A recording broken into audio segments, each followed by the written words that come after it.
1968 it was one of those years, at least for me, that I knew it was an important year when I was in it. Born to be Wild was the '68 anthem. It's all about the new freedom, and there's an element of danger to it. And it was by Steppenwolf, and Steppenwolf was the Herman Hesse novel that everyone was reading. It was great in those days. You could turn on the radio and just hear great music, just at a flick of a dial. The joining of the student with the all-powerful unions changed French society there and then, almost overnight. The country stopped working.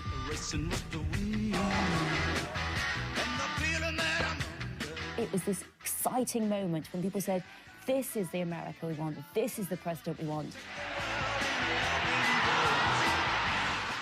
It was the year that Martin Luther King and Robert Kennedy were assassinated. We as a people will get to the promised land.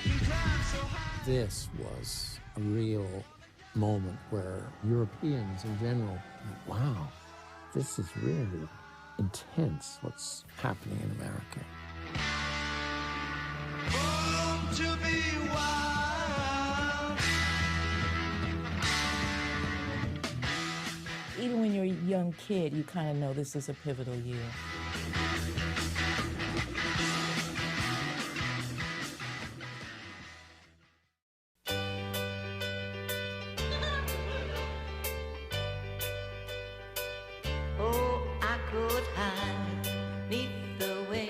The start of 1968 brought new and unexplored worlds into people's homes, with the debut of Jacques Cousteau's The Undersea World.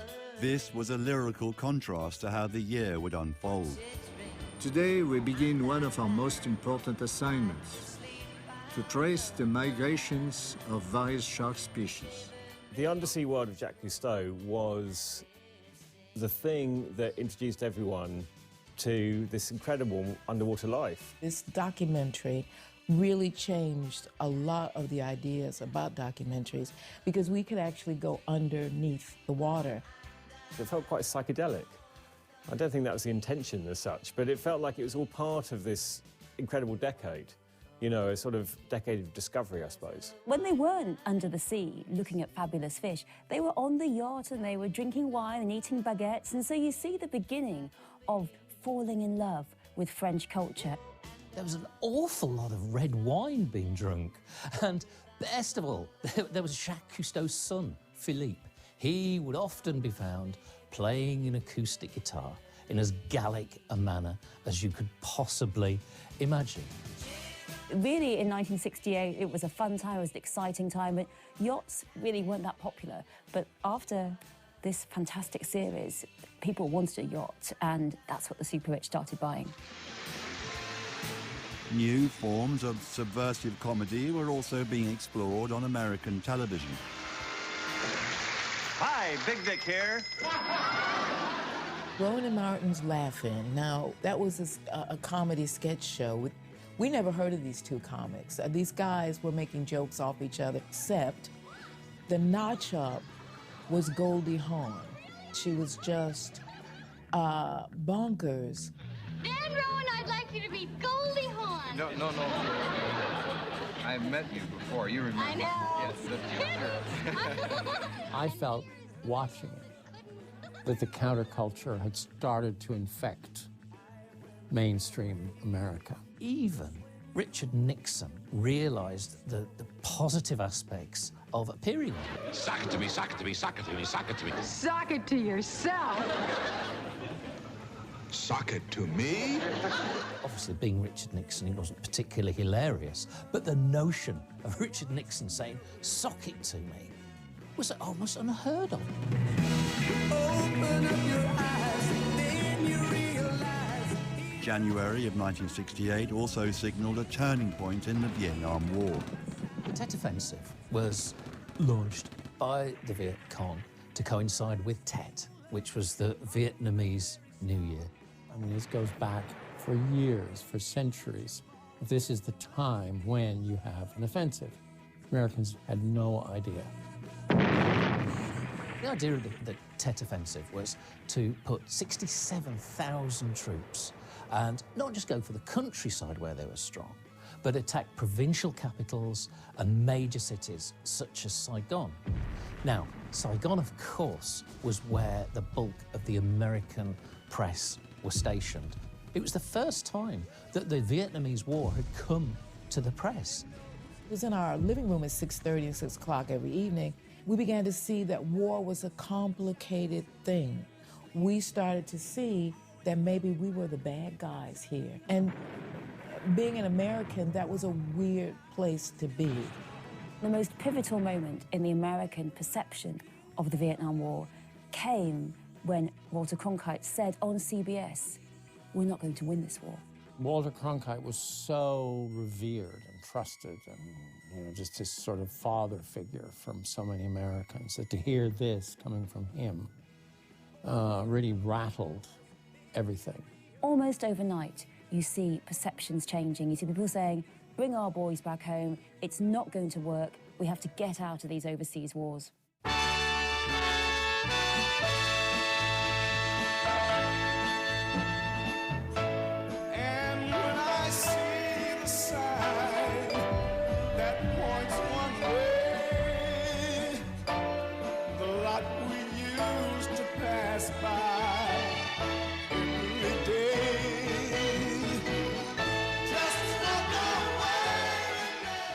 Walk Away Renee by the Four Tops has got the wonderful vocal talents of Levi Stubbs, and you've got this great spirit of the song. It's a kind of haunting, broken-hearted ballad with this very rich production.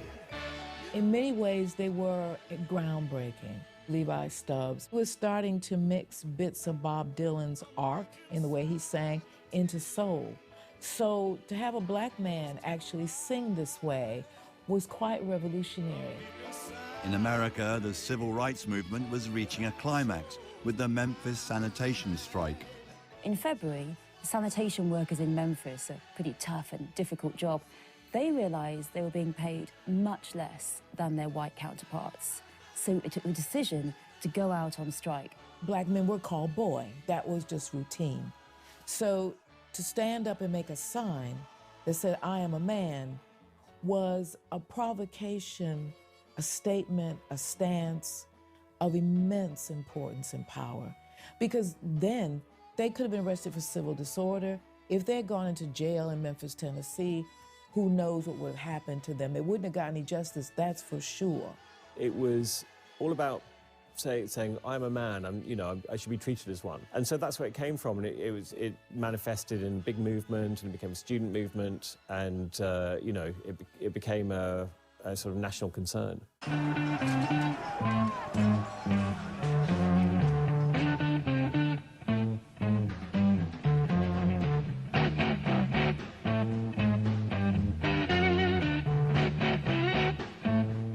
am announcing today my candidacy for the presidency of the United States. In the spring of 1968, Robert Kennedy entered the race for president, and that was a thrilling moment. Lyndon Johnson had stood down. He said he wasn't going to run. Lyndon, unfortunately, was seen as the old world, but Bobby was young and new, and young people loved him. For me, growing up as a black girl, the Kennedy name had all that magic. JFK had done a lot to help, especially, and Bobby especially, had done a lot to help Martin Luther King. He was really saying extraordinarily clear-eyed, progressive things in that campaign. It was this exciting moment when people said, "This is the America we want, this is the president we want," and he's forward-looking, and it's about rights, and it's also about getting out of the war. Il faut que tu me comprennes. Je suis en train d'essayer quelque chose. Il faut que tu me comprennes à demi-mot. Le Biche, a film by Claude Chabrol, was part of the French New Wave, which also featured Godard and Truffaut. On the surface, it was a film about a lesbian relationship, but in fact, it was meant to represent a lot of the political undertows of what were going on at the time, particularly in France too. It was about power, it was about buying people, and it was about manipulation.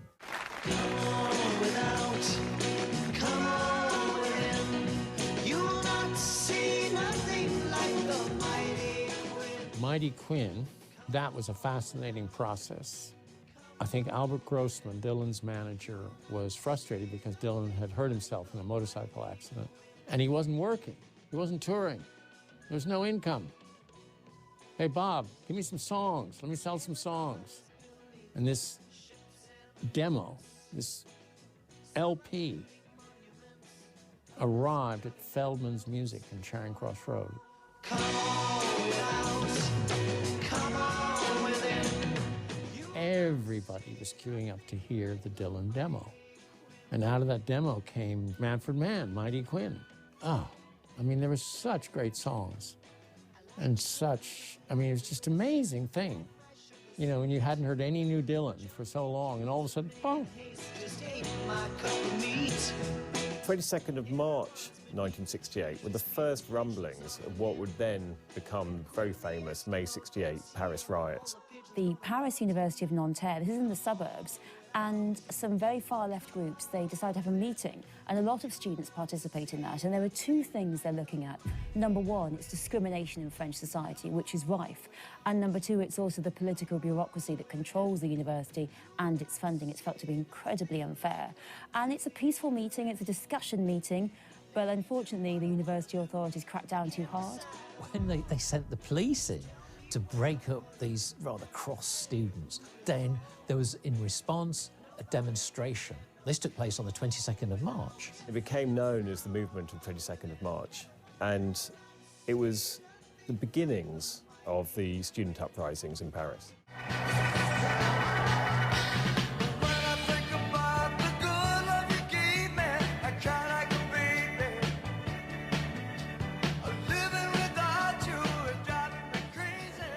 Open the pod bay doors, Hal.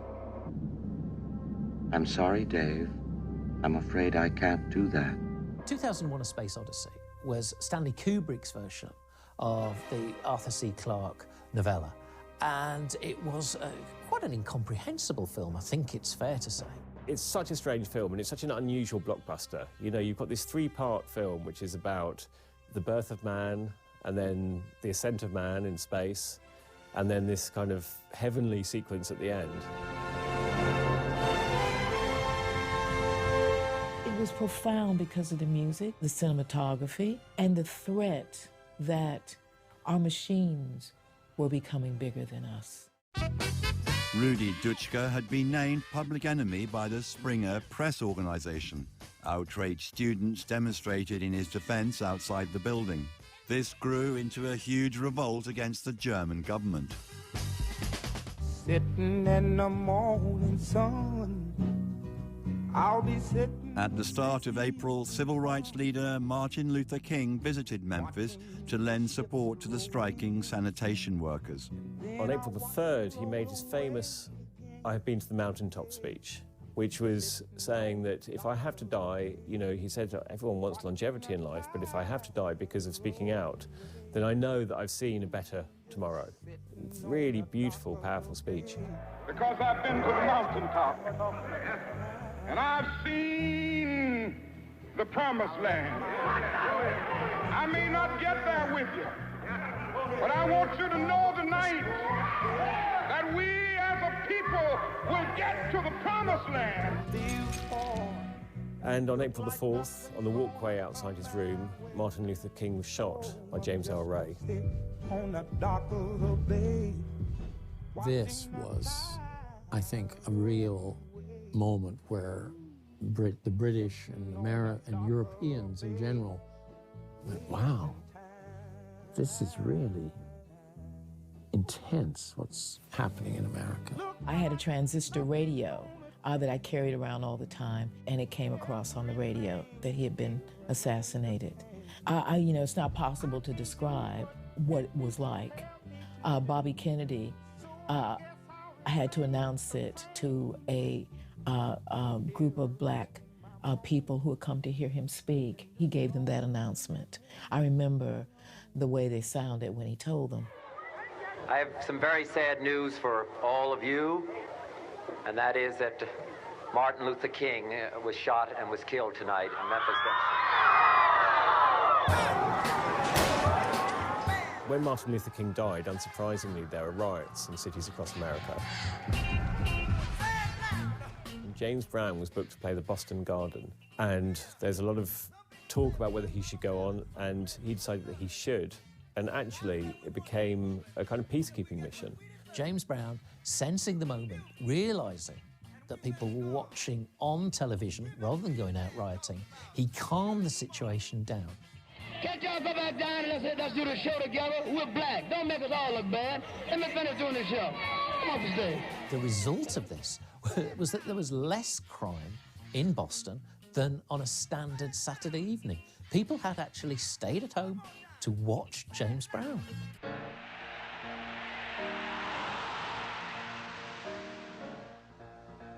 Boy, this is really nice. May 68, the Paris riots. This was a turning point, not just in sort of student relations, but in French culture. It was so big that de Gaulle actually secretly left the country for a while. After the University of Nanterre is closed, the closures spread, and by this point the Sorbonne is closed. And the students are furious. The students protest the closure of the Sorbonne. 20,000 of them are outside, along with lecturers and supporters, and the demonstration is very badly handled.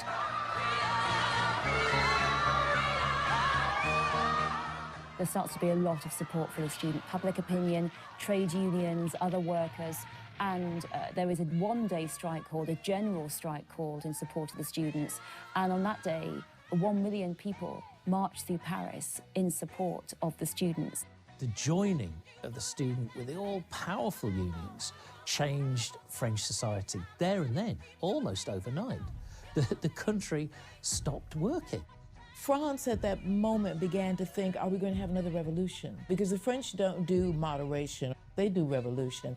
And it really looked like it was about to happen. There was a great iconic picture of a young woman on the shoulders of one of the young protesters. So it gave the whole world the idea that maybe there's going to be another revolution in France, and it really actually began to look like that.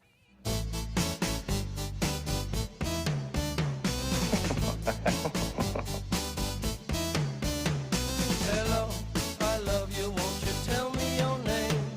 Hello, I love you, let me jump in your game.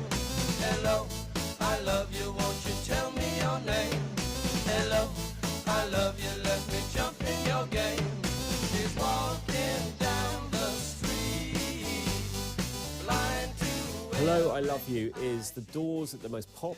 It's an amazing pop song, but, you know, because Jim Morrison was a former film studies student and, you know, an arty guy, you've got some kind of rather dissonant, slightly odd feel about it. It's like, you know, saying hello, I love you. Instantly, it's kind of something that's a bit off. I can't think of the Doors without thinking of my great friend Paul Rothchild, who produced those records. To me, the sound was just great. Paul did such a great job, and I never got tired of listening to those records. Just something about the combination of that dark edge to Morrison's voice and sort of moodiness of the, you know, Paul just captured that so well. Tragedy would strike American politics once again with the assassination of presidential hopeful Bobby Kennedy on June 6th. On June the 5th, Bobby Kennedy had just won the California primary, an amazing moment because California is such an important state in terms of the presidential election, and pretty much that would secure him as the Democratic candidate. And so he gives this huge victory speech at the Ambassador Hotel in Los Angeles. My thanks to all of you, and now it's on to Chicago and let's win. After he's finished his speech, his entourage decides the way to avoid the crowd is to take him through the hotel kitchens, even though his bodyguard is very dubious about this, as he doesn't think it's a good idea. As he's going through the pantry, Sirhan, a young Palestinian, was in the pantry, came out from behind a rack and fired. Shot him once in the head, twice in the back. He never regained consciousness. He died early in the morning. Why he shot him? There's a lot of theories. This was at the time when Robert Kennedy wanted to pull out of Vietnam. Hoover hated him. He was extremely unpopular. Kennedy, of course, was a great supporter of Martin Luther King, who'd also been assassinated. So the whole thing is a very shady and unpleasant chapter in American history.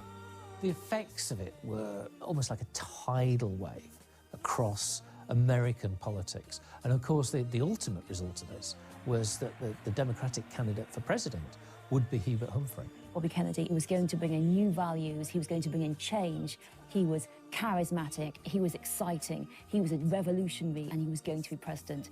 And there are a lot of people who didn't want that. How many times I've seen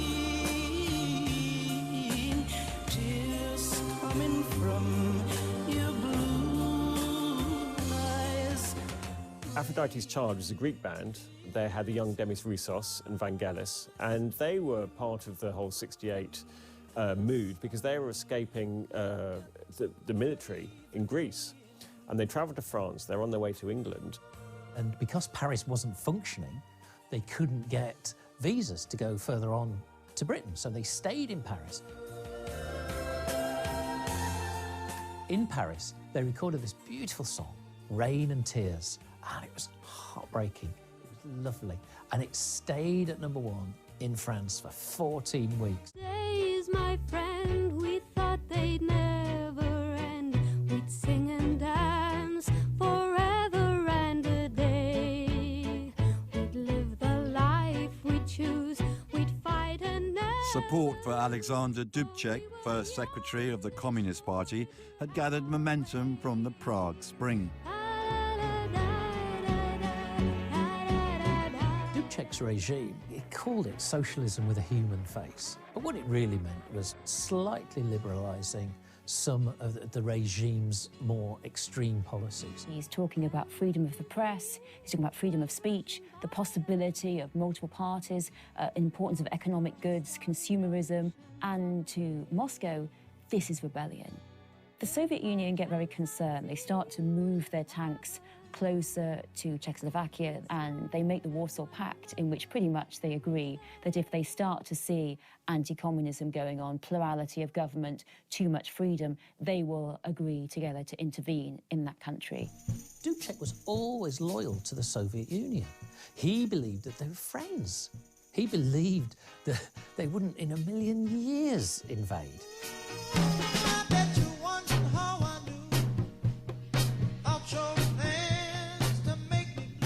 21st of August 1968 is when the Prague Spring was ruthlessly crushed, and 6,500 tanks and 50,000 troops came in from Russia and suppressed Dubček's opening up, and now it was firmly under the Iron Curtain. Dubček lasted another year until 1969, when he was deposed and he became an ambassador, but of course he was never the same again.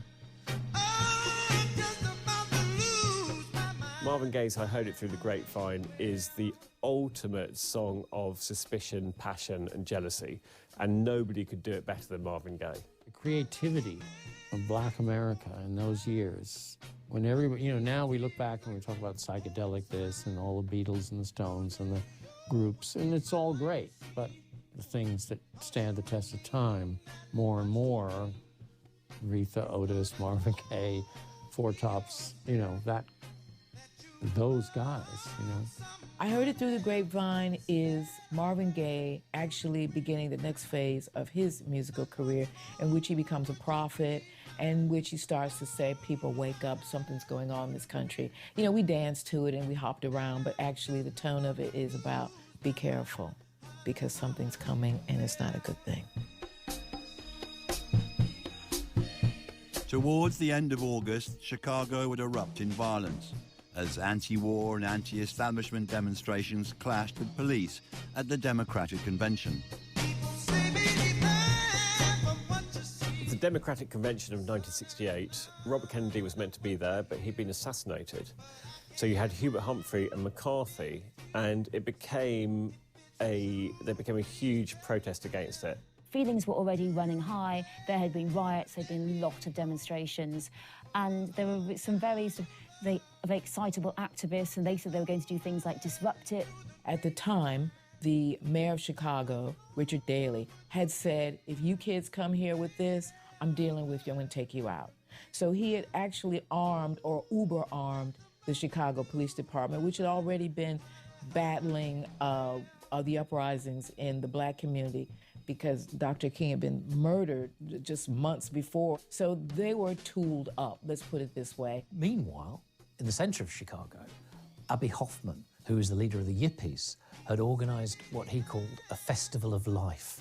And this was 10,000 people who were gathered in Lincoln Park, and they attempted to sleep there. The Yippie movement was a kind of very politicised version of the hippie movement, so it was a sort of revolutionary wing, essentially. What these demonstrators were saying was they hadn't got the president they wanted, they hadn't got Kennedy, but they wanted change. Things had to be different, and the young of America wanted something very different to what their parents had done. Most of the Democratic delegates were staying at the Conrad Hilton, and that's where Abbie Hoffman and the protesters decided to launch their set-piece demonstration. This was dealt with by the police with extreme brutality.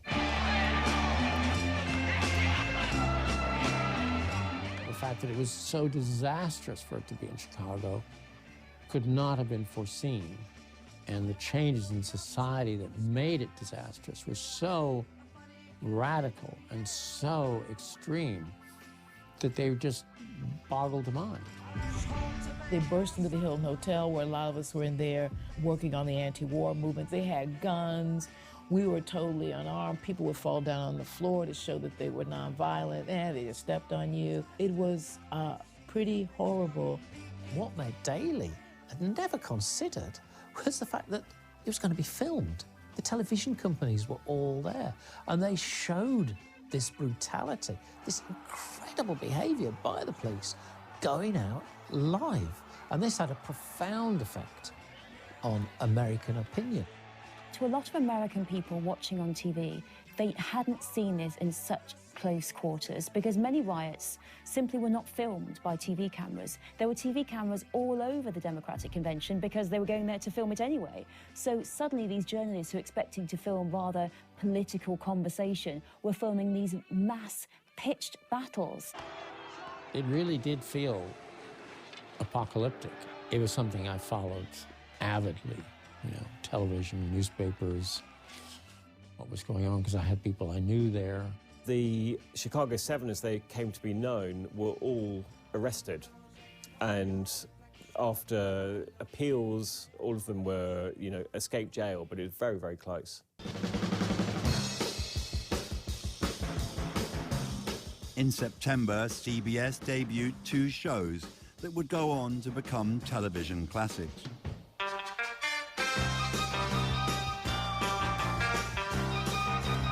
Hawaii Five-0 made its debut in September 1968, and this became the longest-running police series in American television history. You know, it's a good fun cop show, but Hawaii Five-0 is all about the music, surely. Hawaii Five-0 had that theme song. First of all, it was that theme song with the woman doing the hula at the beginning to the theme song, so it was great. I don't think there's ever been better theme music to a television program. Of course, the sort of iconic phrase that ran through the whole thing that we used to say all the time, "Book 'em, Dano." Every time he finally got his man, it was "Book 'em, Dano," so we were all "Book 'em, Dano." Book 'em, Dano. Jack Lord was kind of a movie star-ish person on television. He had the same looks. He was kind of like Steve McQueen, and he was just so cool. You know, Hawaii, most of us grew up in cities, and there was Hawaii with these beaches and stuff, so it was iconic. Good evening. This is 60 Minutes. 60 Minutes was the dawn of television investigative journalism. Essentially, it was a magazine show, but it featured Vietnam, it featured police brutality, and it wasn't from a particularly left-wing position or anything. It featured issues of the day, and this really hadn't been done before. We do think this is sort of a new approach. We realize, of course, that new approaches are not always instantly accepted. We'll see. I'm Mike Wallace. We will indeed. You know, there are definitely things in British media and television that are way ahead of equivalents in America, but I think that set a kind of standard. Come on, baby, light my fire. Come on, baby, light my fire. Jose Feliciano was a blind Puerto Rican guitarist, and he changed Light My Fire into a lament rather than the rather swaggering version which the Doors had done. But the writer of the song, Robbie Krieger of the Doors, he loved it. He said he'd really captured what it could have been, this song. And our love become a funeral pyre. I used to see Jose Feliciano come into the Club 47 in Boston, the folk club there. His uncle would lead him. You know, he was blind even then. He was a teenager, and he'd play this guitar and this incredible voice, and he'd sing this amazing thing. And everybody'd be like, what was that? Wow. It's great to hear songs turned upside down and done differently. And again, it was great in those days. You could turn on the radio and just hear great music. You know, it was just at a flick of a dial. Could you hand me a garment?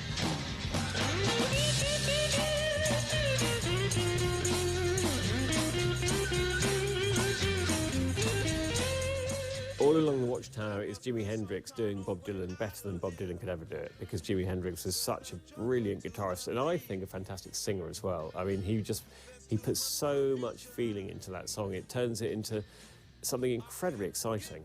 That, I have to say, is even better of a reimagination of a song than Jose Feliciano, Light My Fire.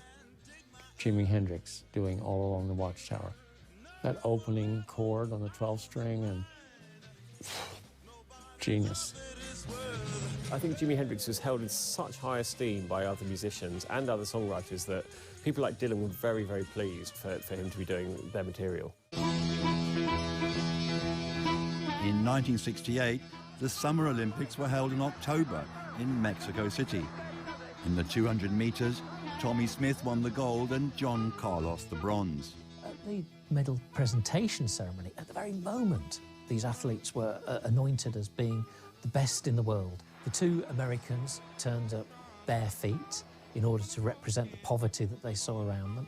They wore beads too, and they each wore a glove. And as the medals were being presented, they raised one gloved arm each and scowled. And this was the Black Power salute at the time. It was sensational. It really embodied everything that we young people were feeling in that year. It was an amazing thing to do. It was as strong as Take a Knee is now, but it really made people think a lot. They are immediately chastised for this because the Olympics is meant to be apolitical, that's what they say, and so they're banned from the Olympic Village. They are very strongly criticised for this. Initially, the athletic body didn't get behind them at all and criticised them and felt that this was the wrong thing to do. But when they came back, it was a different matter. They came back as heroes. Tommy Smith and John Carlos, who will be remembered as this, and their careers would forever be dwarfed by this one moment. But many years later, they both said that they had no regrets whatsoever. I think it was Tommy Smith who said that you know, if he wins the race, he's an American, not a black American. If he does something bad, they'd call him a Negro. He said, we're black and we're proud to be black.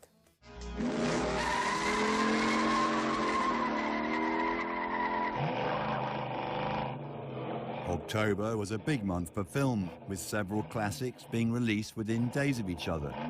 And they didn't get much bigger than Peter Yates's Bullitt. The thing about Bullitt, first of all, it was a Steve McQueen picture. The second thing that it was about was that everybody wanted a Mustang.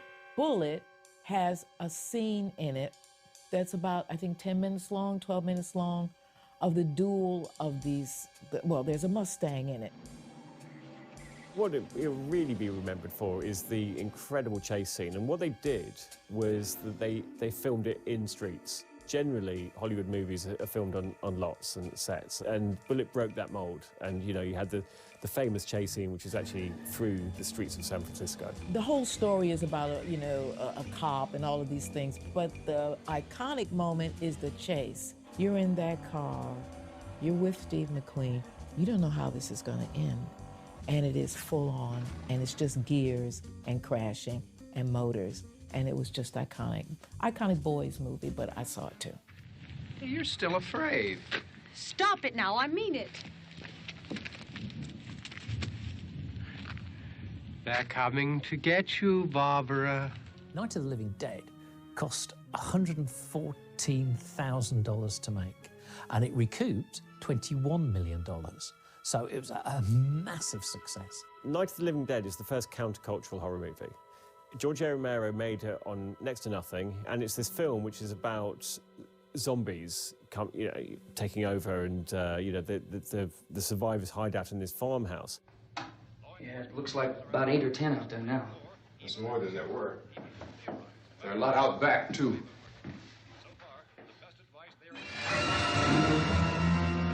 On the surface, it was a horror film. It was certainly incredibly brutal. The violence was shocking. But also, it wasn't just a horror film. Like so much in 1968, there was stuff going on under the surface. There are a lot of theories that he was reflecting Vietnam, and he's reflecting what was going on at the time, but also the lead is black, which is very unusual for a movie like this. It became a key moment in the counterculture, because you had horror movies were traditionally seen as trashy and silly and fun and entertaining, but not of cultural relevance. And suddenly you had this film which is actually almost a metaphor or a euphemism for what was going on in the country.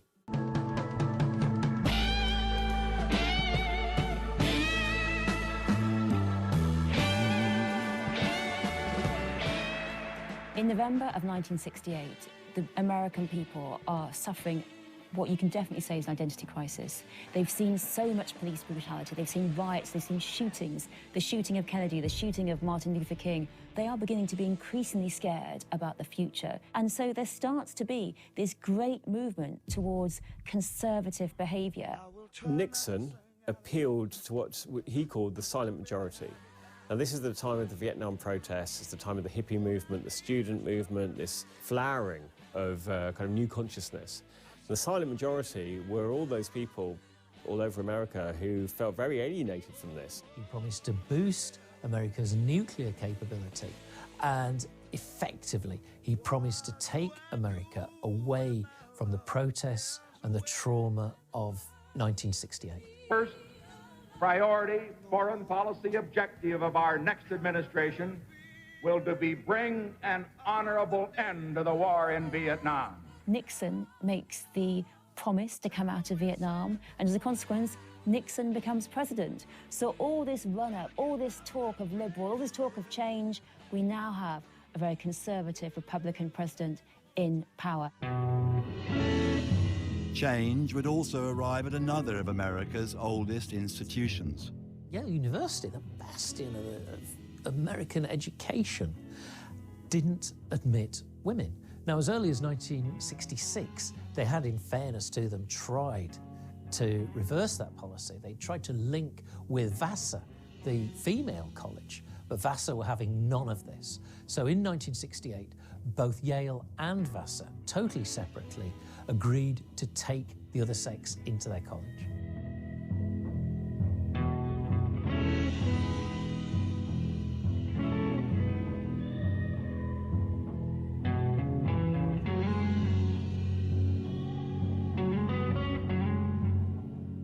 Albatross was a British #1 for the Peter Green era of Fleetwood Mac. It also went to #4 in America, and it was sort of musical balm for troubled times. It was a beautiful, slow, languid instrumental with the sounds of the seashore on it. Suddenly you had these very, very long, beautiful, one might say ponderous guitar solos by this incredible guitarist called Peter Green, who was then leading Fleetwood Mac, and he would have terrible mental health problems that would force him to leave. But at this stage, he was turning Fleetwood Mac, who'd been around for quite a long time, into this big blues phenomenon.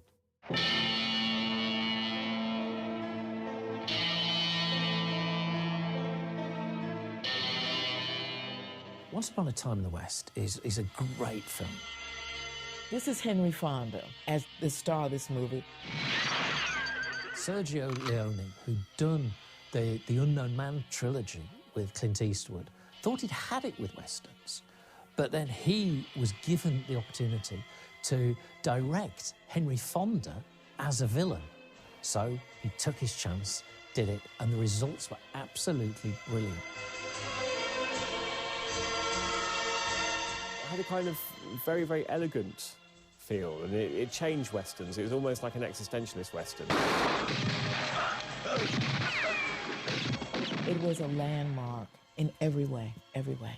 And the theme song was epic.